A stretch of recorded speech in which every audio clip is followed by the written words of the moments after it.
흔히 우리 몸에 어딘가 이상 증상이 있어도 시간이 지나면 낫겠지. 또는 진통제나 소화제를 먹고 무심히 지나치는 경우가 많습니다. 하지만 앞으로는 이런 증상 절대 그냥 무시하지 마세요. 생각지도 못한 암 증상일 수 있습니다. 첫째, 덩어리나 혹이 만져진다입니다. 암 환자를 대상으로 한 설문조사에서 응답자의 7.5%가 몸 안에 원인 불명의 덩어리가 있음을 감지했다고 합니다.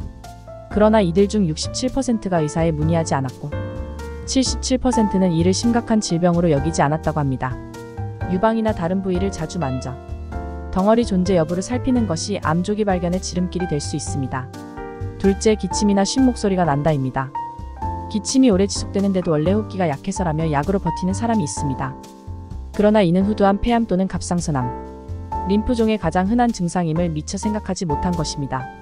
목 주위의 변화가 계속된다면 꼭 전문의와 상담해야 암을 조기에 치료할 수 있습니다. 셋째, 배변 습관의 변화가 생겼다입니다. 런던 대학 연구팀에 따르면 암 환자들의 18%는 배변식이나 대변의 양 크기의 변화를 경험했다고 합니다. 변비가 오래 지속되거나 변이 가늘어졌는데도 음식이나 약물의 영향으로만 여기는 경우가 있습니다. 그러나 이는 대장암의 전조 증상임을 명심해야 합니다. 넷째, 소변 습관 방광 이상이 생겼다입니다. 요로 감염은 여성들에게서 많기 때문에 이번에도 요로 감염이겠지라며 무시하는 경우가 있습니다.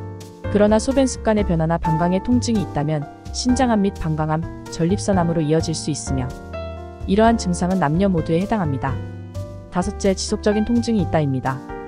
목의 통증이 계속되면 후두암 등의 질환을 의심해봐야 합니다. 그럼에도 런던 대학 설문조사 대상자의 약 78%가 목 통증을 심각하게 생각하지 않은 것으로 나타났습니다. 시간이 지나면 나아지겠지라는 생각은 매우 위험합니다. 여섯째, 체중 감소가 생겼다입니다. 미국 암학회는 원인을 알 수 없는 4.5kg 정도의 체중 감소가 있다면 암의 첫 징후가 될 수 있다고 했습니다.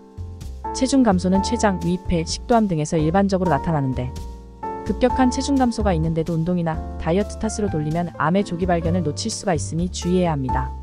일곱째, 음식을 삼키기 어려울 때가 있다입니다. 하지만 이런 증상은 쉽게 나타나지 않습니다. 한 런던 대학 설문조사에서도 이런 증상을 겪은 환자는 드물었다고 합니다.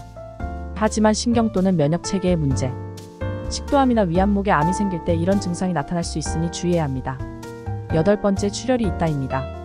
폐암의 신호가 피가 섞여 나오는 기침이라면 대변에 묻은 피는 결장, 직장암의 표시일 수 있습니다. 원인을 알 수 없는 질출혈을 경험한 여성은 자궁이나 자궁 내 마감에 대한 진료가 필요합니다. 유두에서 피가 새어 나온다면 유방암, 소변에 피는 방광이나 신장암의 신호일 수 있습니다. 비정상적인 출혈은 암의 전 단계임을 명심해야 하며 하루빨리 전문의를 찾아야 합니다. 아홉 번째, 피부의 변화가 생겼다입니다.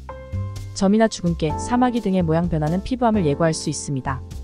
그러나 많은 사람들이 이러한 피부 변화를 무심코 넘기는 경우가 많습니다.